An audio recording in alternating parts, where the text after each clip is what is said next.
Hello friends, स्वागत है आप सबका अपने यूट्यूब चैनल आर्या एजुकेशन पे। आज है 30 जून 2025 और 30 जून 2025 से रिलेटेड करंट अफेयर्स के जितने भी इम्पोर्टेंट क्वेश्चंस बन सकते हैं वो इस वीडियो में डिस्कस करूंगी। तो चलिए शुरू करते हैं आज का पहला क्वेश्चन। ये है आज का पहला क्वेश्चन।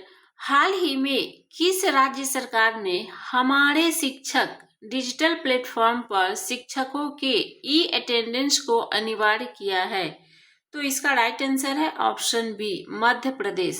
मध्य प्रदेश राज्य सरकार ने हमारे शिक्षक डिजिटल प्लेटफॉर्म पर शिक्षकों के ई अटेंडेंस को अनिवार्य किया है। अब इसे डिटेल में समझते हैं। मध्य प्रदेश सरकार ने शिक्षा प्रशासन में पारदर्शिता और जवाबदेही बढ़ाने के उद्देश्य से 1 जुलाई 2025 से सभी सरकारी स्कूलों के शिक्षकों के लिए ई अटेंडेंस अनिवार्य कर दिया है। इसके तहत शिक्षकों को अब हमारे शिक्षक डिजिटल प्लेटफॉर्म पर अपनी दैनिक उपस्थिति दर्ज करनी होगी। यह है अगला क्वेश्चन। हाल ही में किस राज्य की कैबिनेट ने विवाह मंडप योजना को सभी ग्राम पंचायतों में लागू करने के लिए मंजूरी दी है? तो इसका राइट आंसर है ऑप्शन सी, बिहार। बिहार राज्य की कैबिनेट ने विवाह मंडप योजना को सभी ग्राम पंचायतों में लागू करने के लिए मंजूरी दी है। अब इसे डिटेल में समझते हैं। बिहार कैबिनेट ने हाल ही में विवाह मंडप योजना को मंजूरी दी है, जिसके तहत सभी ग्राम पंचायतों में विवाह समारोह के लिए स्वच्छ, सजावटी और मॉडर्न मंडप बनाए जाएंगे।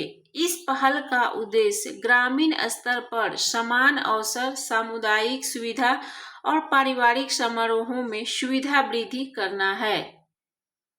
तो बिहार राज्य की कैबिनेट ने विवाह मंडप योजना को सभी ग्राम पंचायतों में लागू करने के लिए मंजूरी दी है। यह है अगला क्वेश्चन। हाल ही में 48वीं प्रगति बैठक की अध्यक्षता किसने की है?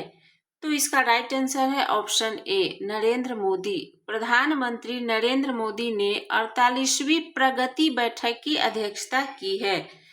प्रधानमंत्री नरेंद्र मोदी ने 48वीं प्रगति बैठक की अध्यक्षता की है, जिसका उद्देश्य खनन, रेलवे और जल संसाधन क्षेत्रों में चल रही महत्वपूर्ण अवसंरचना परियोजनाओं में तेजी लाना है। प्रगति एक इंटरैक्टिव ई गवर्नेंस प्लेटफॉर्म है, जिसे 2015 में लॉन्च किया गया था। यह प्लेटफॉर्म केंद्र और राज्य सरकारों के प्रमुख कार्यक्रमों और परियोजनाओं की निगरानी और समीक्षा करता है। यह है अगला क्वेश्चन।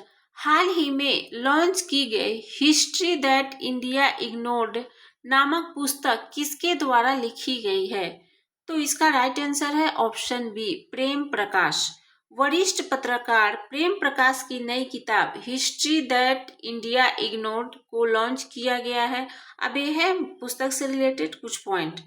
आदित्य सी अग्रवाल ने मोदीज नीति शास्त्र द वर्ल्ड सीज ऑयस्टर नामक पुस्तक लिखी। सुचेता राज खन्ना ने the stars light the way नामक उपन्यास लिखा। बंडारू दत्तात्रेय की तेलुगु में लिखी आत्मकथा प्रजला काथे ना आत्मकथा का विमोचन किया गया। तो हिस्ट्री दैट इंडिया इग्नोर्ड नामक पुस्तक ये प्रेम प्रकाश द्वारा लिखी गई है। यह है अगला क्वेश्चन। हाल ही में कौन 2020 से 25 के लिए संरक्षित क्षेत्रों के राष्ट्रीय मूल्यांकन में शीर्ष पर रहा है? तो इसका राइट आंसर है ऑप्शन सी, केरल। केरल 2020 से 25 के लिए संरक्षित क्षेत्रों के राष्ट्रीय मूल्यांकन में शीर्ष पर रहा है। केरल को राष्ट्रीय उद्यानों और संरक्षित क्षेत्रों के प्रबंधन प्रभावशीलता मूल्यांकन 2020-25 चक्र में भारत का सर्वोत्तम प्रदर्शन करने वाला राज्य घोषित किया गया है। अब यह है केरल से रिलेटेड कुछ इंपॉर्टेंट पॉइंट।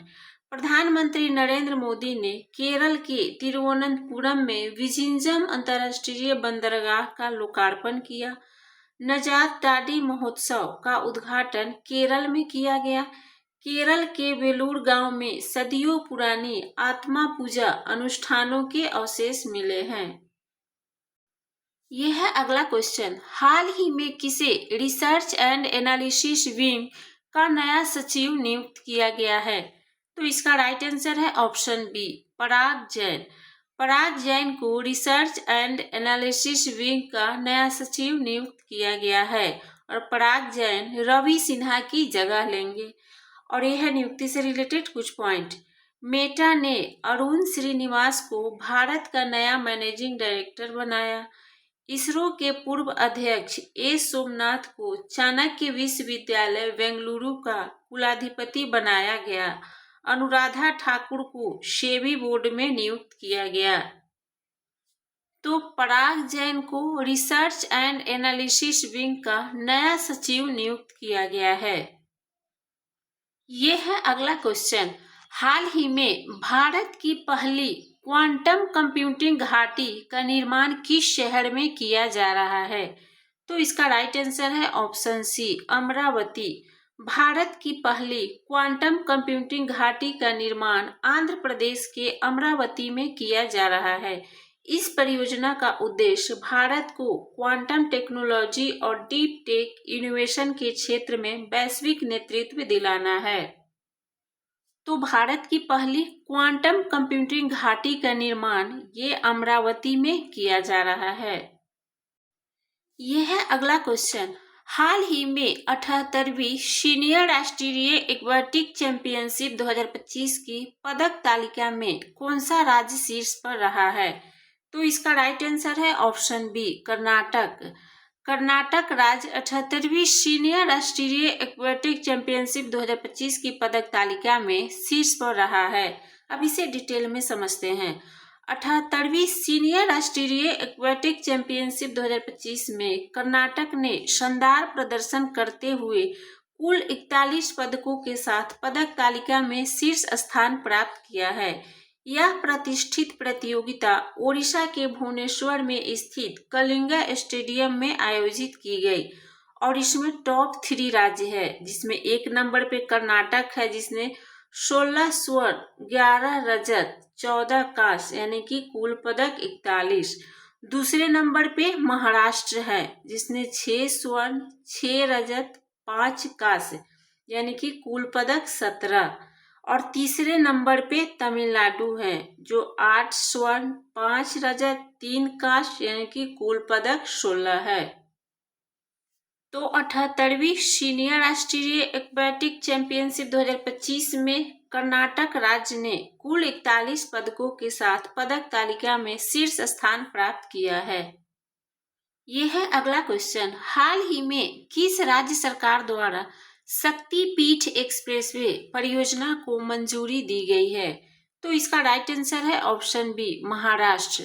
महाराष्ट्र राज्य सरकार द्वारा शक्तिपीठ एक्सप्रेसवे परियोजना को मंजूरी दी गई है।